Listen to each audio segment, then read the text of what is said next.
Fala galera, aqui é o Gustavo Castro, da CTI dos Eletrônicos. Agora ficou fácil de identificar, ó.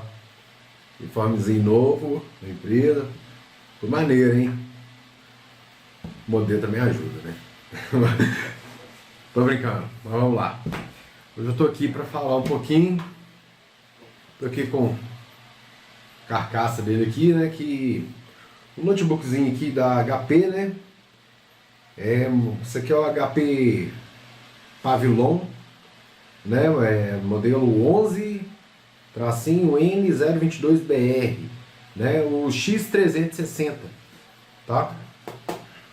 Nas minhas pesquisas aí encontrei pouco vídeo falando desse notebook aqui, apesar de ser um notebook assim bem comum aí, tá? Então, por causa disso também que eu resolvi fazer um vídeo para falar um pouquinho desse note aqui. Resumidamente, o que acontece? Esse meu cliente já tinha levado esse note aqui numa outra assistência, tá? Não sei se eles não chegaram a olhar ou se não encontraram o problema dele, tá? E esse meu cliente, o problema do notebook é que não liga, tá? Dá o sinal simplesmente que ele está carregando, mas se aperta o botão power ali não acontece nada, tá? E aí ele pesquisando, ele encontrou alguns vídeos que falavam sintomas parecidos, né, desse computador, falando que era BIOS, né, falando que era ali uma BIOS corrompida. Pode ser BIOS? Pode ser BIOS, tá? Mas daí que vem a expertise, né, os testes, para a gente poder determinar o que é o problema, né? E muitas vezes aí, para um usuário comum, fica muito difícil executar esse tipo de trabalho, né? Ainda bem que ele não resolveu tentar reparo, né? Que é uma coisa bem comum, tá? Já recebi muito computador aí, onde que o usuário pegou lá um ferro de solda comum qualquer e tentou arrancar BIOS, com isso aí arranca trilha, danifica a placa, às vezes chega aqui num ponto que não tem o que fazer, tá? E aí, fazendo esses testes, eu vi que não era BIOS. Tá? Poderia ser BIOS também, mas tinha mais problema. E no caso não era BIOS, não tinha nada a ver com a BIOS. Tá? Aqui, estou com a bunda dele aqui, né? O restante dele está aqui, que eu vou ter que guardar isso aqui e esperar um tempo, vocês vão entender porquê no decorrer do vídeo. E eu vou, a plaquinha dele ainda está na bancada ali, tá? Eu vou fazer vou passar para lá agora que eu vou mostrar para vocês o que acontece com a placa dele, qual que é o problema ali, qual que é a solução. Beleza? Vamos lá?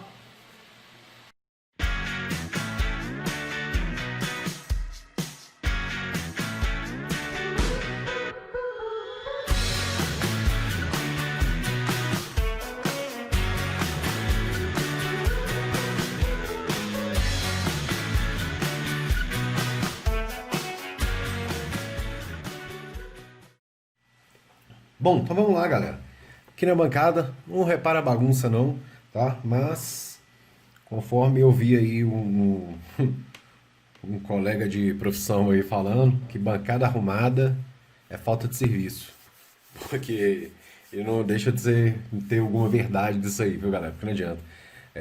A gente arruma a bancada inteira, depois do primeiro cliente já tá tudo bagunçado, não adianta. Mas vamos lá. O que acontece aqui? Vocês estão vendo aí meu multímetro já de uma vez. Esse notebook aqui foi um notebook que eu demorei bastante, principalmente assim no padrão que eu busco alcançar, tá? Demorei bastante a dar um posicionamento para o meu cliente, tá? Até peço desculpa a ele aí se ele estiver me assistindo, mas conforme eu sempre digo, por mais que eu não queira, às vezes eu preferi você demorar a falar o que é, quanto que é, do que falar besteira, do que sair trocando tudo sem necessidade, né? E às vezes você troca tudo aí, às vezes o causador você não troca e fica um serviço que nunca fica bom, fica uma coisa meio falta de transparência no que é. Então, às vezes eu prefiro demorar mesmo e dar qualidade, né? Entregar um diagnóstico ali com qualidade, tá? O que acontece? Conforme eu já tinha dito no início do vídeo, pouco conteúdo tá na internet em relação a essa placa, em relação a esse modelo de notebook, tá?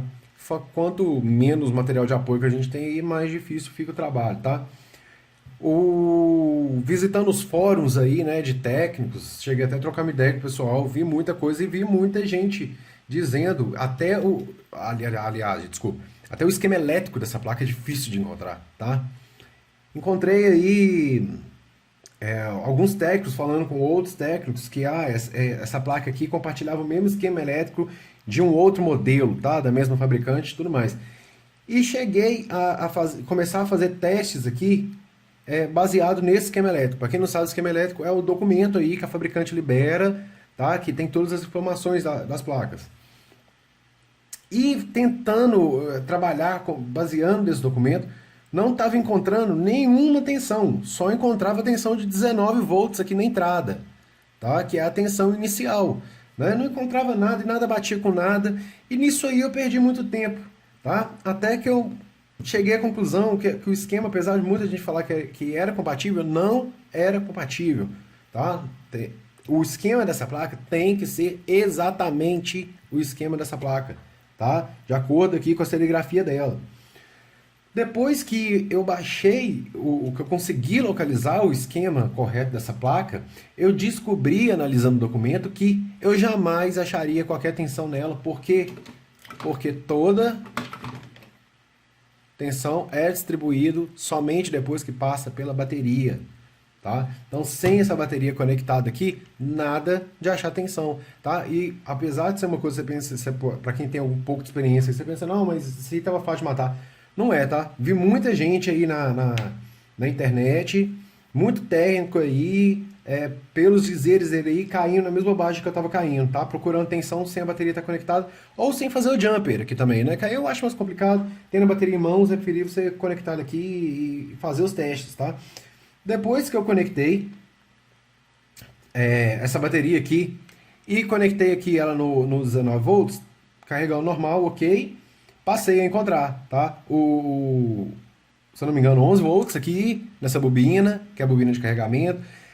Passei a encontrar quase todas as tensões. Se eu não me engano, encontrei 1,5, encontrei a 3,5, 1,5 não, né? 1,8.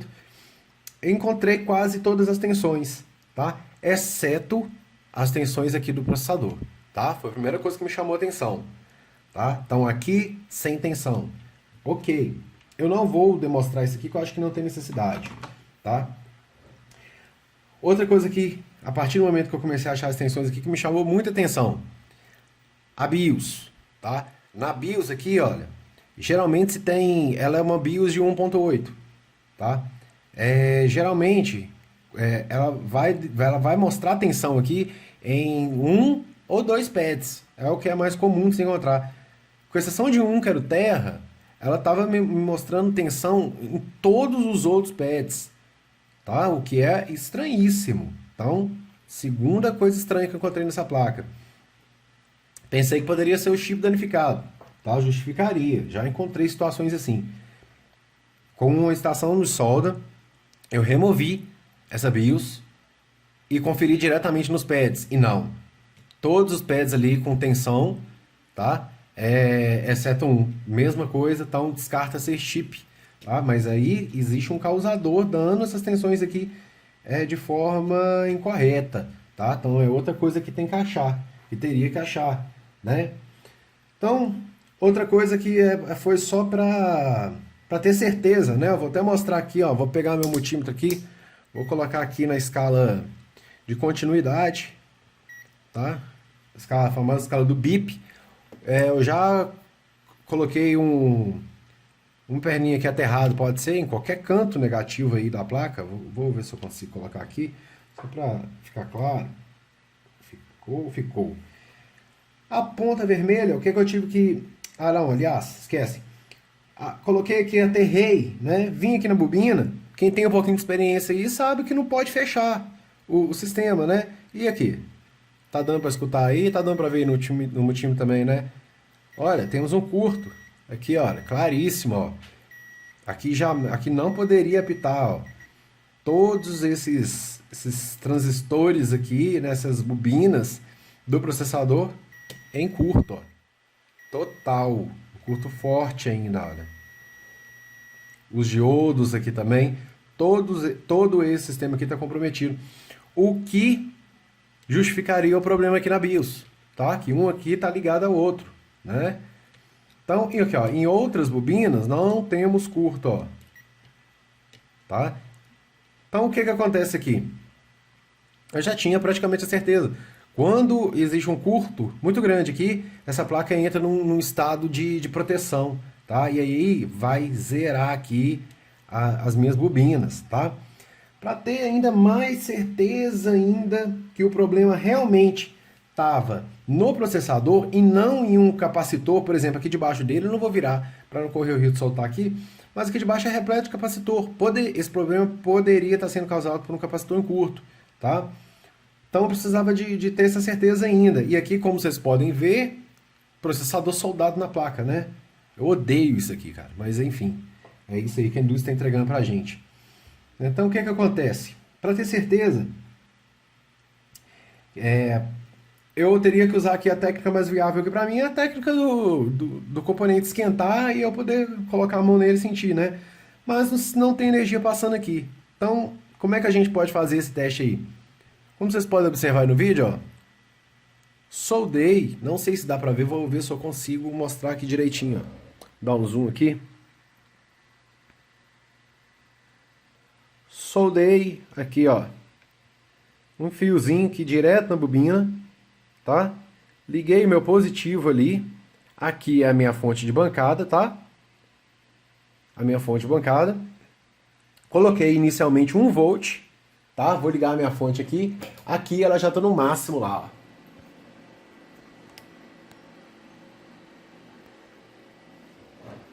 E faltou aqui eu ligar aqui o aterramento, né? Que é o negativo aqui, ó. Vamos ver se eu consigo achar aqui, ó. O negativo, tá? O negativo e o positivo jogando ali. Agora já vai estar mais de 1 volt, mas comecei com 1 volt, tá? Jogando aqui a tensão direta aqui na bobina, tá? Opa, puxei aqui um pouquinho. Como vocês podem ver ali, olha, a placa está desligada, galera, tá? Olha quanto de corrente ela está puxando.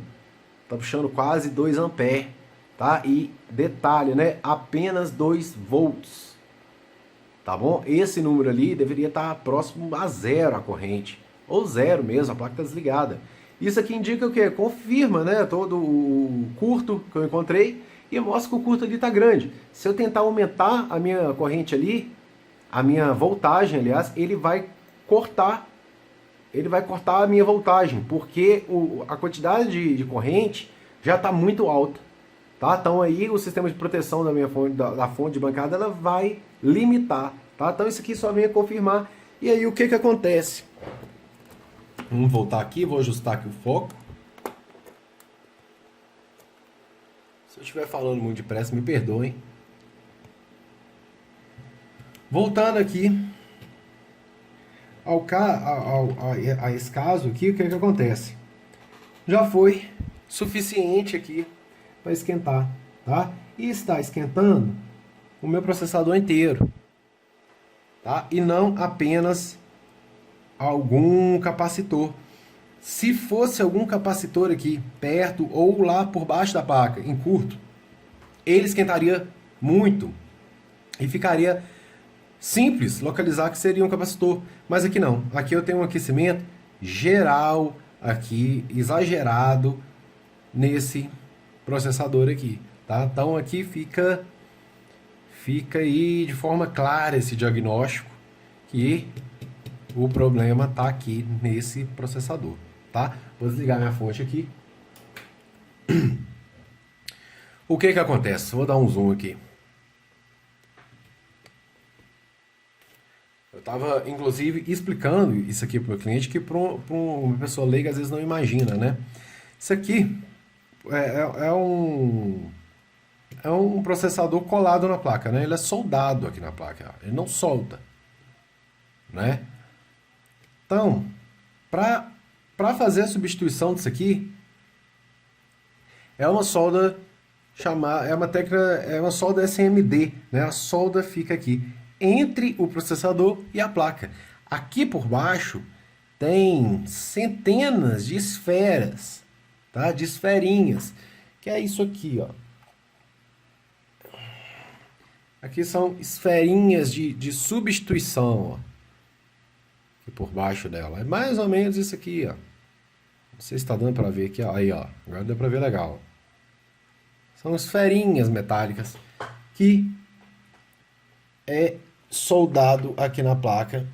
E quando uma dessas esferinhas derrete aqui dentro de forma anormal, encosta uma na outra, você tem essa situação aqui, esse curto na placa que afeta as bobinas, afeta outros componentes e uma série de outras coisas, tá? Então, aqui a solução é substituição desse processador, tá? Que provavelmente, se fizesse aqui só um rebaling, eu duvido muito que voltaria a funcionar e além disso, eu teria que fazer meu cliente assumir um custo de um serviço de uma coisa que possivelmente não daria certo. Então, eu prefiro trocar o componente do que fazer serviço meia boca, tá?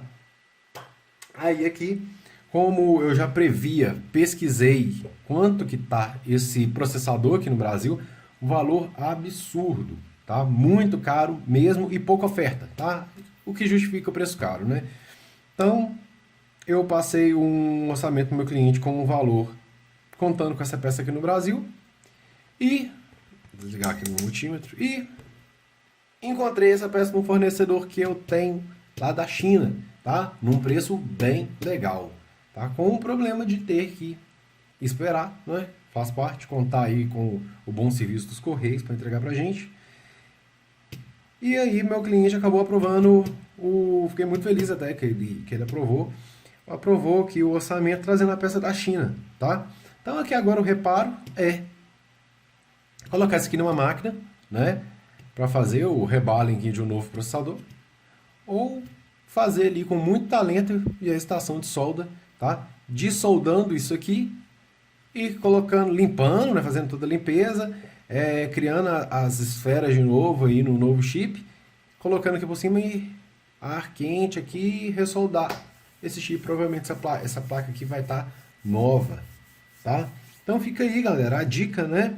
Que nem sempre aquilo que a gente mais encontra na internet faz sentido, tá? Muita gente falando de BIOS, tá? Pode ser, mas não era, tá? Fica a dica também aí para tomar cuidado com essa coisa de pegar outro esquema elétrico, uma outra placa que eles dizem que é compatível, que nem sempre é, tá? As dicas também aí de quando você não estiver achando nenhuma tensão aqui, tenta com a bateria, pode ser, né? E às vezes também o problema aí, ó, dica também de como fazer para injetar tensão aqui diretamente em alguma parte do circuito, né? Então, por isso aí que eu fiz esse vídeo, eu acho que tem dicas legais aí, tá? Uma dica útil, não só para esse modelo de computador, mas para alguns, tá bom? Se você gostou desse vídeo aí, você curte o vídeo, cara, não paga nada não, tá? Ajuda a gente pra caramba, incentiva a gente a continuar fazendo. Se tiver dúvida, coloca aí também nos comentários, tá? Na medida do possível a gente ajuda. Segue a gente aí nas redes sociais também, dá uma visitada lá no nosso site lá, dá uma olhadinha. Eu vou ficando por aqui, espero que você tenha gostado. Um abraço, fui!